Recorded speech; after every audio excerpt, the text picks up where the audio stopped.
다윗의 요청으로 신하들이 사울의 집안을 살펴보니까 사울의 집안에서 일하고 있는 한 종을 알게 되었습니다. 그 종의 이름은 시바라고 오늘 본문에 말하는데, 다윗이 이 시바라고 하는 종을 왕궁으로 불러서 그에게 3절에 보니까 물었습니다. 사울의 집에 아직도 남은 사람이 없느냐? 내가 그 사람에게 하나님의 은총을 베풀려 하노라 라고 말을 했을 때에 시바라고 하는 종이 말하기를, 요나단의 아들이 하나 있는데 다리 저는 자니이다, 이렇게 대답을 하게 됐습니다. 그렇다면 우리는 여기서 다윗이 은총을 베풀 때 그냥 은총이 아니라 요나단으로 말미암아 은총을 베풀어 주겠다라고 선언을 하고 있다는 것입니다. 그렇다면 다윗하고 요나단이 어떤 관계였기에, 이 둘 사이에 무슨 일이 있었기에 이처럼 다윗 왕이 요나단으로 말미암아 거듭 강조하는 이유가 어디에 있는지 먼저 우리는 살펴볼 필요가 있겠습니다. 사무엘상 31장, 사무엘서의 마지막 상의 말씀인데, 그곳에 보면은 사울 왕이 자기 아들들과 더불어 블레셋과 전쟁을 벌이다가 길보아 산이라는 곳에서 모두가 전사하고 말았다 하는 내용이 기록되어 있습니다. 다 같이 사무엘상 31장 2절의 말씀을 읽어보도록 하겠습니다. 블레셋 사람들이 사울과 그의 아들들을 추격하여 사울의 아들 요나단과 아비나답과 말기수아를 죽이니라. 아멘. 거기에 죽은 요나단을 비롯한 사울의 아들들이 나오는데, 요나단은 사울의 장남이었다 이 말입니다. 그런 거로 요나단은 사울 왕의 장남으로서 왕권을 이어받을 수 있는 막강한 위치에 있었던 사람이라는 것을 성경이 보여주고 있습니다. 그런데 이 요나단은 항상 마음 한구석에 아버지 사울 왕이 왜 저렇게 다윗을 미워해서 죽이려고 하는지 그것이 이해가 되지 않았습니다. 요나단의 마음속에는 왜 우리 아버지가 이렇게 행동을 할까? 왜 우리 아버지가 하나님 앞에서 하나님이 사랑하는 자 저 다윗을 저렇게 못살게 굴고 죽이려고 할까? 늘 그게 요나단의 마음속에는 죄책감으로 남아 있었던 것입니다. 그뿐만 아니라 이 요나단이 분명히 하나 깨달은 것이 있었는데, 그것은 뭐냐면은 왕권이 자기에게 오는 것이 아니고 다윗에게 가는 것이 하나님의 뜻이고 하나님의 섭리라는 것을 깨닫게 되었습니다. 그만큼 요나단은 영적으로 깨어있고 분별력이 있었던 사람이었던 것을 보여줍니다.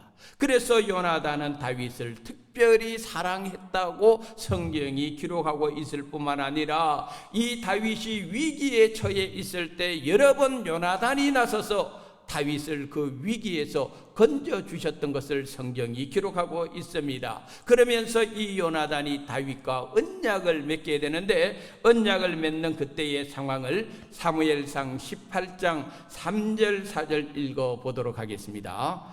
요나단은 다윗을 자기 생명같이 사랑하여 더불어 언약을 맺었으며, 요나단이 자기가 입었던 겉옷을 벗어 다윗에게 주었고 자기의 군복과 칼과 활과 띠도 그리하였더라. 아멘. 요나단은 왕족입니다. 왕권을 이어받을 수 있는 위치에 있었습니다. 그러나 이 요나단은 다윗을 자기 생명처럼 사랑했을 뿐만 아니라, 요나단은 자기가 입고 있는 그 왕족을 상징하는 옷을 비롯하여 칼, 방패, 여러 가지 것들을 다윗에게 그대로 다 주었다라고 방금 읽은 말씀에 기록을 하고 있습니다.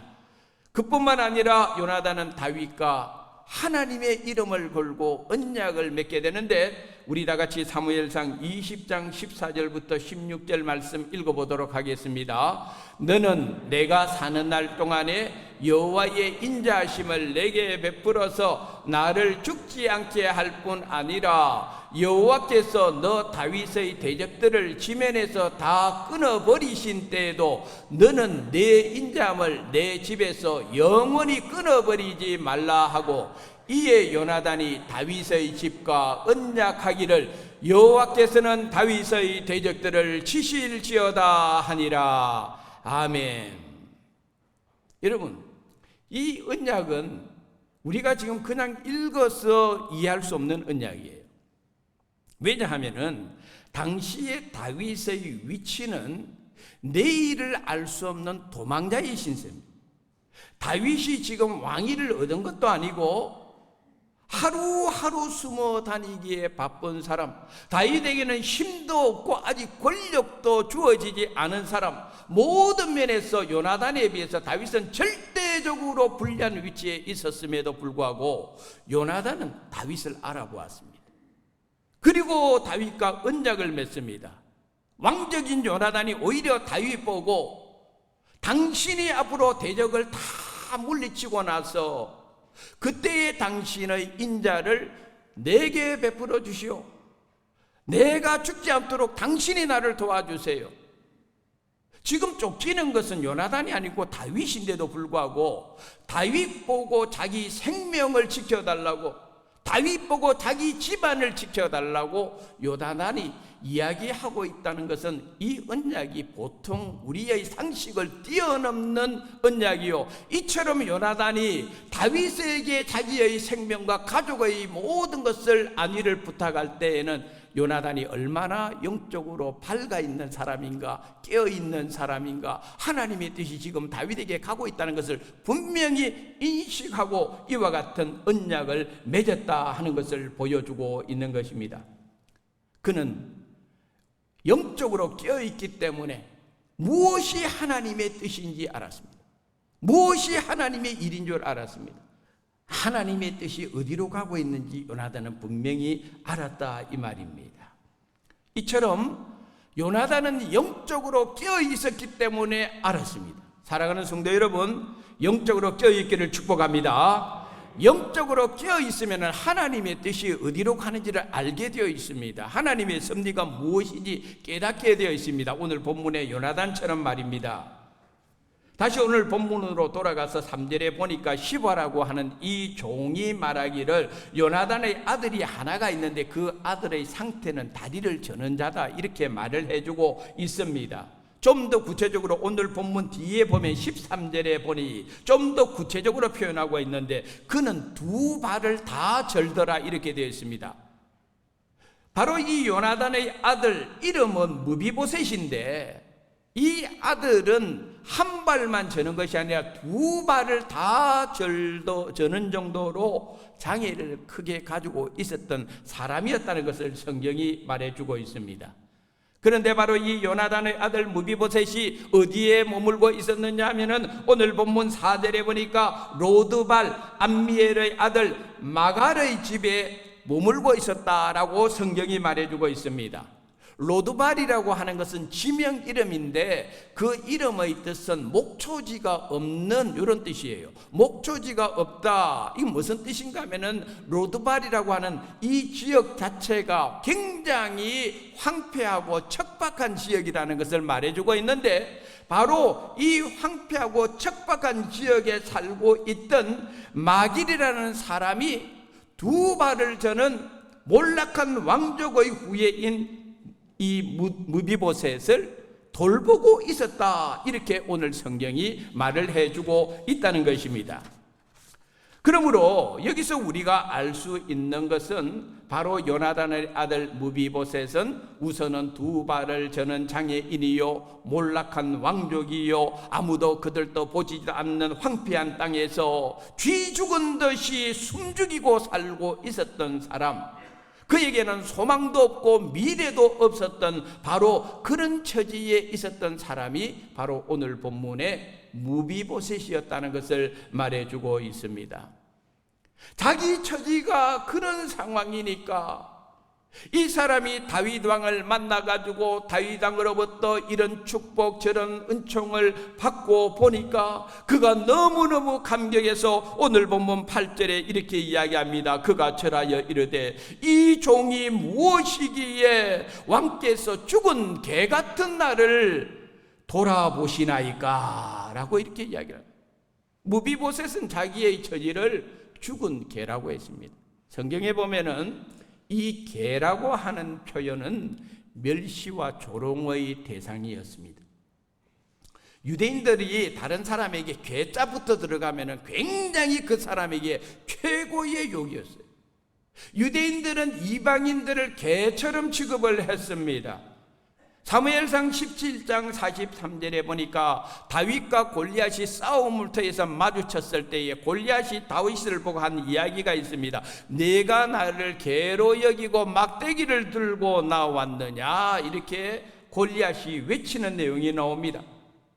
마태복음 15장 21절 이하에 보면 예수님께서 두로와 시돈이라고 하는 이스라엘 지경 밖 이방 지역에 가서 전도를 하러 나가셨는데, 그 가나안 땅에 한 여인이 예수님께 나와서 예수여, 내 딸이 흉악한 귀신에 들렸으니 내 딸 좀 고쳐주십시오 라고 요청을 합니다. 바로 그럴 때 예수님께서 그 여인의 믿음을 시험하시면서 그 여인의 자존심에 상처를 주는 말을 합니다. 대답하여 이르시되 자녀의 떡을 취하여 개들에게 던짐이 마땅하지 아니하니라. 아멘. 예수님께서 자녀들의 떡, 다시 말해서 하나님의 자녀들은 유대인들인데 유대인들이 받을 이 은총을 이방인인 개와 같은 너희 이방 사람들에게 던지는 거, 그런 은총을 너희들에게 베푸는 것은 그 옳지 않은 일이다 라고 예수님께서 말씀을 했다 이 말이에요, 그 여인한테. 그럴 때 그 여인이 뭐라고 그럽니까? 주여 올소이다마는 개들도 제 주인의 상에서 떨어지는 부스러기를 먹나이다. 그럴 때에 예수님께서 이 여인이 가진 믿음을 보고 깜짝 놀라면서 하신 이야기가 내 믿음이 그도다. 그렇게 선언한 이후로 그 흉악한 귀신 들린 딸이 그 시로부터 나음을 얻으니라. 할렐루야. 이 여인은 개라는 소리를 들으면서도 물러서지 않았습니다. 이처럼 개라고 하는 표현은 유대인들에게는 굉장히 모욕적이고 불쾌한 단어인데도 불구하고 무비보셋은 자기 자신을 다윗 왕에게 소개할 때에 살아있는 개도 아니고 죽은 개라고 하는 표현을 쓰면서 자기 자신이 지금 얼마나 비참하고 얼마나 보잘것없는 불쌍한 존재인가를 드러내고 있습니다. 그런데 5절에 보니까 이런 미천하고 불쌍하고 보잘것없는 무비보셋, 죽은 개와 같은 그를 위해서 다윗이 사람을 보냅니다. 시바라고 하는 종을 보고 야, 너 가서 무비보셋 내한테 데리고 와 해도 될 일인데 다윗은 그렇게 하지 않고 신하를 보내가지고 이 무비보셋을 자기에게 데리고 오도록 했다는 것이 아주 중요한 포인트예요. 특별히 저는 오늘 본문 내용 가운데에서 바로 이 몰락한 왕족이요, 거기다가 두 발 제대로 쓸 수 없는 사람이요, 죽은 개 같은 무비보셋을 지금까지 사랑으로 보듬어 안고 돌보았던 오늘 본문의 마길이라고 하는 이 사람을 우리는 놓치지 말아야 되겠습니다. 앞에서도 말씀드린 대로 당시에 몰락한 왕족의 사람을 돌보고 도움을 준다는 것은 그 사람이 생명을 걸고 하는 일이에요. 그것이 발각이 되면 이 마길이라는 사람은 죽어야 됩니다. 왜? 몰락한 왕족을 돌보는 것은 현재 권력을 가진 왕족 앞에서는 불가능한 일이기 때문에 그런 거예요. 그럼에도 불구하고 이 마길은 무비보셋을 돌보아 주었습니다. 자기가 죽을 수도 있고 자기 가족이 그 일로 인해서 완전히 몰살할 수도 있는 위험한 상황임에도 불구하고, 특별히 이 무비보셋은 건강한 사람도 아니에요. 두 다리를 다 저는 장애인인데 또 이 사람을 통해서 돌보아 주어서 뭔가 대가나 보상을 받을 수 있는 상황도 아님에도 불구하고 마길이라는 사람은 바로 이 무비보셋을 지금까지 정성껏 돌보아 주어 왔다는 것이 오늘 성경의 가르침입니다. 그만큼 그는 성실한 사람이요, 도움이 필요한 자, 어려운 자들의 그 모습을 외면하지 않았다는 것을 보여주고 있습니다.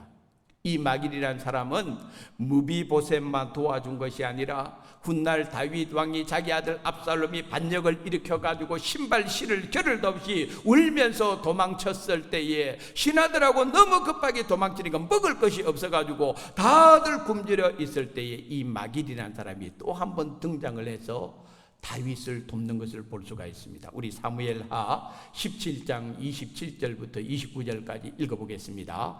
다윗이 마하나임에 이르렀을 때에 암몬 족속에게 속한 랍바 사람 나하스의 아들 소비와 로데발 사람 암미엘의 아들 마길과 로글림 길르앗 사람 바르실레가 침상과 대야와 질그릇과 밀과 보리와 밀가루와 볶은 곡식과 콩과 팥과 볶은 녹두와 꿀과 버터와 양과 치즈를 가져다가 다윗과 그와 함께한 백성에게 먹게 하였으니 이는 그들 생각에 백성이 들에서 시장하고 고온하고 목마르겠다 함이더라. 아멘. 마길이라는 사람은 어려움에 처한 사람들을 그냥 내버려 두지 않아 힘닿는 데까지 도와주던 사람이었다. 그걸 우리가 이 본문을 통해서 확인을 할 수가 있습니다. 금년도는 우리 수안교회가 세워진 지 116주년이 됩니다. 116년의 세월 하나님께서 이 동네 지역과 부산 지역의 복음화를 위해서 우리 수안교회를 세워주셨고 지금까지 하나님의 은혜를 부어주셨어요. 성경을 보면은 하나님께서 사회적 약자를 돌보라고 그랬습니다. 대표적으로 하나님께서는 고아와 객과 과부들을 하나님께서 항상 그들을 지켜보고 계시고 그들을 돌보아 주라고 성경 말씀에 가르쳐주고 있습니다. 고아와 객과 과부의 특징은 누군가의 도움이 없이는 살아가기 어려운 사람들, 누군가의 도움이 절실히 필요한 사람들, 거기다가 장애인들 마찬가지입니다. 더욱 누군가의 도움이 필요한 이 땅의 사람들입니다. 그래서 교회의 사명은, 교회는 구제기관도 아니고 자선단체는 아니지만은 그럼에도 불구하고 이와 같은 사회적 약자들을 교회가 돌보아야 될 부분은 이거는 선택의 문제가 아니고 필수적으로 감당해야 될 하나님이 주신 사명이라는 것을 우리는 잊지 말아야 되겠습니다. 예수님께서 말씀하셨습니다. 작은 소자 하나에게 냉수 한 그릇 대접한 것도 하늘에 계신 너희 아버지께서 기억하신다 그랬어요. 여러분, 이 말씀은 정말 중요한 말씀이에요. 여러분들이 어떤 대가를 하나님으로부터 그걸 함으로써 축복받기 위해서 누군가를 도와주고 사회적 약자와 소외된 자들에서 관심을 기울이는 것이 아니라 그저 하나님이 말씀하셨으니 어떤 대가와 보상이 내게 오지 않더라도 그 일을 하면은 하나님 반드시 기억하시고 그것을 갚아주시는 것을 믿으시기 바랍니다. 그 성경의 가르침이에요. 다시 오늘 본문으로 돌아가서 다윗은 무비보셋에게 무비보셋아, 네 할아버지 사울 왕이 가지고 있던 모든 소유의 밭을 다 너에게 주리라. 그뿐만 아니라 오늘 본문에 보니까 7절 하반절에 너는 항상 내 상에서 떡을 먹을지니라. 할렐루야. 무비보셋 죽은 개 같은 그 사람에게 생각지도 않은 엄청난 은총을 다윗이 베풀어 주는데 왕의 식탁에, 왕의 만찬에 매일 같이 할 수 있도록끔 허락을 해주고 있다는 것을 오늘 성경이 우리들에게 보여주고 있습니다. 얼마나 큰 은총을 무비보셋에게 다윗이 부어주는지 모릅니다. 이제 오늘 말씀의 결론입니다. 사실 이 오늘 본문의 말씀은 두 가지 큰 그림을 우리에게 가르쳐주고 있습니다. 하나는 다윗과 무비보셋의 사이에 일어난 이 사건을 우리가 읽는 대로 또 여러분들에게 제가 설교한 대로 여러분들이 1차적으로 받는 은혜가 있는데 더 중요한 영적인 교훈이 오늘 이 다윗과 무비보셋 사이에 일어나는 이 일들을 통해서 우리에게 가르쳐주는 것이 있습니다. 그게 뭐냐면은 하나님의 구원이 어떻게 이루어지고 있는가를 보여주는 거예요. 하나님의 구원의 여정에 관한 큰 그림들이 어떻게 그려지고 있는가를 오늘 이 본문의 사건을 통해서 저와 여러분에게 보여주고 있습니다. 무슨 이야기인가 하면은 오늘 본문의 이 무비보셋은 남이 아니라 저의 모습이고 여러분의 모습. 저와 여러분들은 무비보셋과 같이 영적으로 우리들은 불구자입니다. 영적으로 우리들은 죽은 개와 마찬가지 사람들이었습니다. 다윗이 신하를 보내서 부르는 것처럼 하나님께서 예수님을 통하여 저와 여러분을 부르기 전에 우리 모습이 오늘 본문의 무비보셋처럼 철저하게 무너져 있는 사람, 어떤 기대와 소망도 없었던 사람들이 우리들입니다. 하나님의 언약 바깥에 있었던 사람들이요, 하나님의 사랑 바깥에 있던 사람들이요, 로드발 오늘 본문의 광야 같은 세상에서 소망 없이 살아가던 인생이 저와 여러분의 모습입니다. 이런 우리들의 모습을 사도 바울이 에베소서 2장 11절에 다음같이 증거했습니다. 우리 한번 읽어보겠습니다.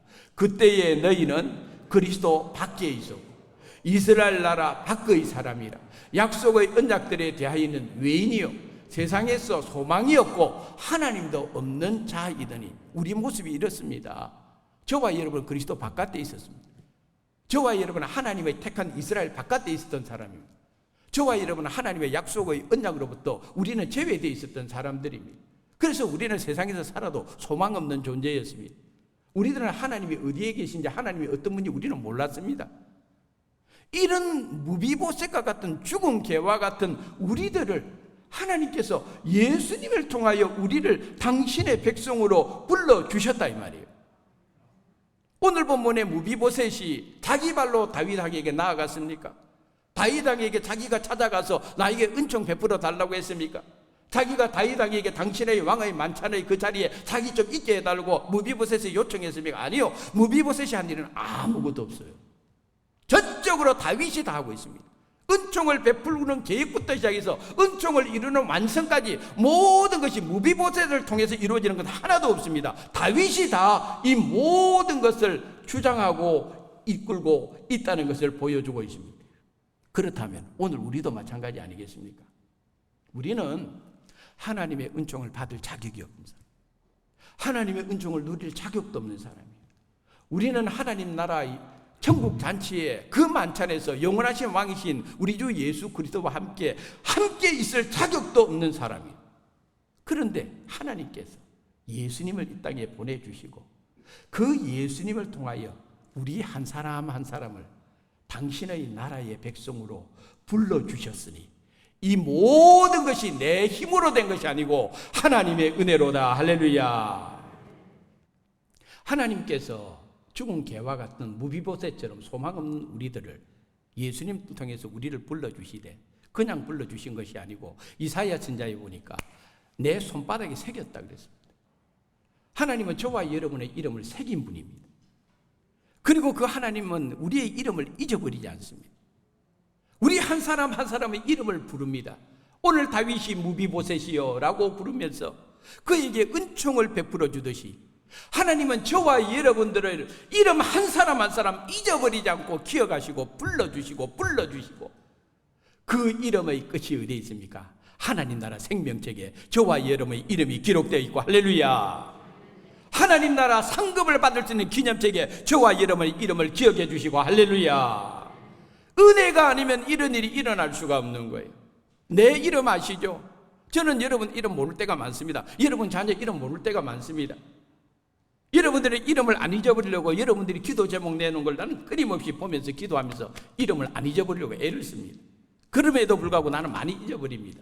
왜? 나는 사람이기 때문에. 그러나 하나님은 여러분들의 이름을 잊어버리지 않습니다. 그리고 하나님께서 여러분들을 통하여 하나님의 구원의 역사를 이루어 나가고 있는데 여러분 편에서 이루어진 것이 아무것도 없으니까 모든 것이 하나님의 은혜고 그 하나님의 놀라운 구원의 여정을 다윗이 깨닫고 보니 시편 8편 4절에 다윗은 이와 같이 고백합니다. 읽어보겠습니다. 사람이 무엇이기에 주께서 그를 생각하시며 인자가 무엇이기에 주께서 그를 돌보시나이까. 아멘. 여러분 한 사람 한 사람 여러분 죽은 개와 같은 무비보셋 같은 여러분이 무엇이기에 주께서 그렇게 여러분을 생각하십니까? 여러분이 어떤 존재이기에 주께서 여러분들 그렇게 지금까지 돌보십니까? 하나님의 은혜인 줄 믿습니다. 시편 116, 오늘 우리 수안교회 116주년입니다. 오늘 우리에게 주시는 말씀은 그 사람에게 은총을 베풀리라. 하나님의 은총은 끝난 것이 아니고 지금도 진행형입니다. 지금도 여러분에게 은총 베풀기를 원하고 여러분의 가정을 은총을 베풀기를 원하고 이 수안교회 앞으로 주님 오시는 그날까지 끊임없이 은총을 베풀기를 원하시는 분이 하나님의 마음이라는 것을 기억하시고 계속적으로 하나님의 은총이 여러분에게 풍성하게 부어지기를 주님의 이름으로 축원합니다.